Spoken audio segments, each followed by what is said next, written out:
Are you doing 16-8 after menopause, pushing through morning hunger, drinking black coffee, and still seeing no change in your belly? Maybe it worked at first, but now you wake up tired, spend the morning watching the clock, and feel ravenous when the eating window finally opens. So you start blaming yourself. Maybe I need more discipline. Maybe I need to fast longer. But what if longer is not the answer? What if you are not failing the fasting schedule? What if the schedule is failing to match your body, your sleep, and your life after menopause? Here is what many women need to hear. 16-8 is not automatically wrong, but after menopause, a rigid fasting schedule may become harder to sustain when sleep, appetite, body composition, and daily routines begin to change. That is not a failure of character. That is a mismatch between the tool and the current situation. And recognizing that mismatch is the first step toward a schedule that actually fits the body you have now. Before going further, there are situations where hunger, fatigue, and eating pattern changes deserve professional attention rather than self-adjustment. If you experience extreme fatigue, rapid unexplained weight loss, severe blood sugar symptoms, symptoms that feel medically concerning, or if you take medications that require food at specific times, please speak with a healthcare professional before changing your eating schedule. Adjusting a fasting routine can help many women feel better. It is not a substitute for evaluation when something more significant may be happening. So why may 16-8 feel harder after menopause for some women? The first factor is stress and recovery. After menopause, poor sleep, daily stress, and changes in routine can make hunger and cravings harder to manage. For some women, adding a long morning fast after a difficult night may make that discomfort feel even stronger. That does not mean fasting automatically raises cortisol or causes abdominal fat. It means the schedule should be evaluated by how it affects hunger, energy, sleep, cravings, and the ability to remain consistent. The second factor is sleep. Hot flashes, night sweats, anxiety, and lighter sleep are common experiences during and after menopause. Poor sleep can make hunger stronger, increase the appeal of calorie-dense foods, and make appetite harder to manage the following day. Hormonal responses vary from person to person, but the practical result can feel very familiar. More hunger, stronger cravings, and less energy for movement. For a woman already managing fragmented sleep, a 16-hour fast may simply stack additional difficulty on top of a body that is already under pressure. The third factor is muscle and nourishment. After menopause, the hormonal environment that previously supported muscles maintenance has shifted. A fasting schedule that makes it difficult to consume adequate protein, recover properly, or perform resistance exercise may work against muscle preservation goals. The concern is not the fasting clock by itself. It is whether the complete routine provides enough nourishment and enough stimulus to maintain strength over time.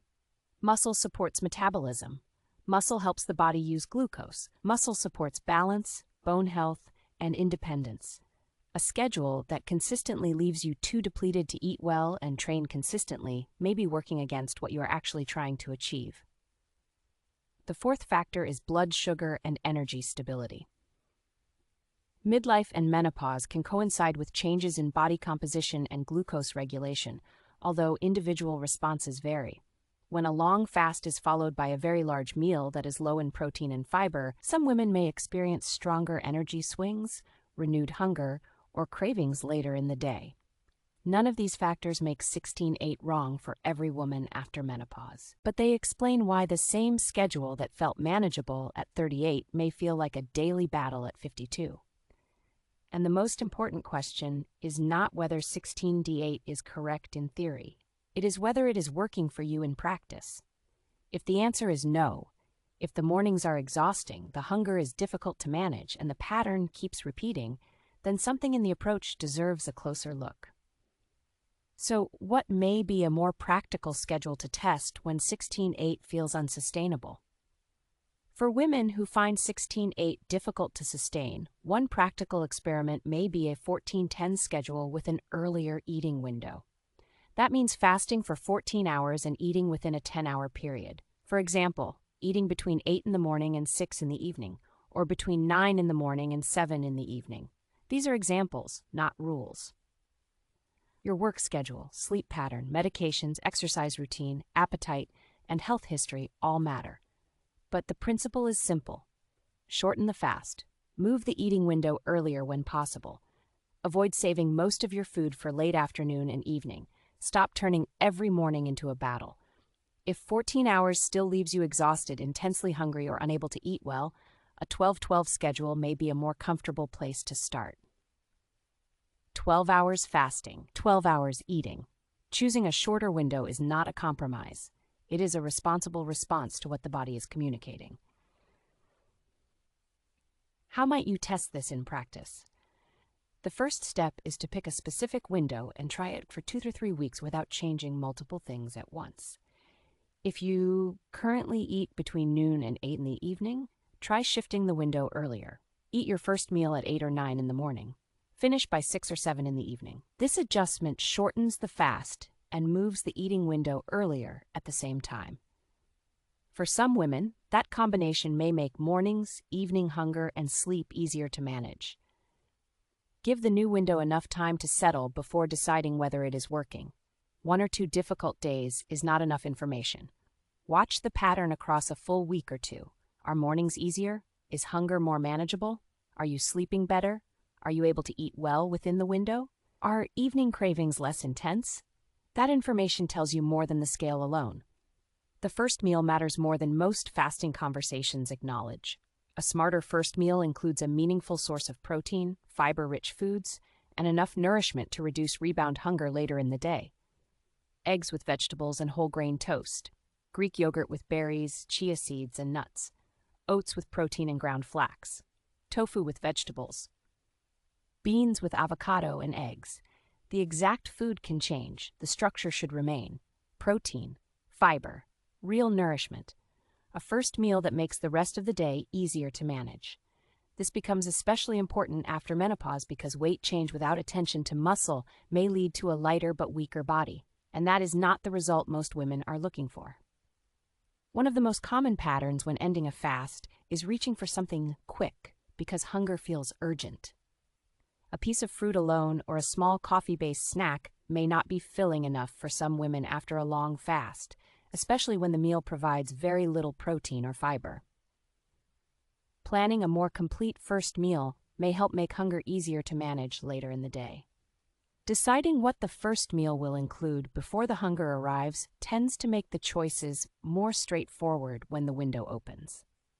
If you want a simple way to test a gentler 14-10 schedule, move your eating window earlier and build a first meal around protein and fiber. The step-by-step guide is available in the first link in the description and in the pinned comment. The guide is waiting for you in the first link of the description and in the pinned comment. Open it and see. Resistance exercise belongs in the same strategy. Strength training provides a signal that helps the body preserve muscle while an eating schedule changes. Chair squats, wall push-ups, resistance band rows, glute bridges, step-ups. Simple movements done 2 or 3 times a week alongside adequate protein tell the body that the muscle is still needed. When that signal is combined consistently with adequate protein and overall nourishment, it can support muscle preservation goals while body weight is changing. This is not a separate goal. It is the same goal approached from 2 directions at once. Fewer late-night cravings, more strength during exercise. A routine that feels easier to repeat. Those changes make a sustainable eating pattern more realistic over time. What happens at night also affects what happens the next morning. Poor sleep makes hunger stronger. Sweet foods become more appealing. Patience wears thin. Movement becomes easier to skip. And the morning fast becomes something you survive rather than something that fits naturally into your life. If hunger is keeping you awake or the schedule is making sleep worse, do not automatically assume you need more discipline. Sometimes moving dinner earlier helps. Sometimes shortening the fast helps. Sometimes eating more protein and fiber during the day reduces the nighttime pull toward snacking. And sometimes the problem is not the fasting schedule alone. Hot flashes, anxiety, sleep concerns, medication effects, and other factors may need attention.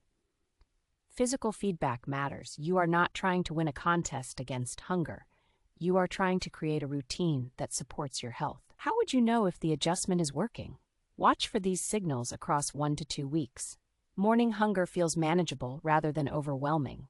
You are able to eat a proper first meal without feeling out of control.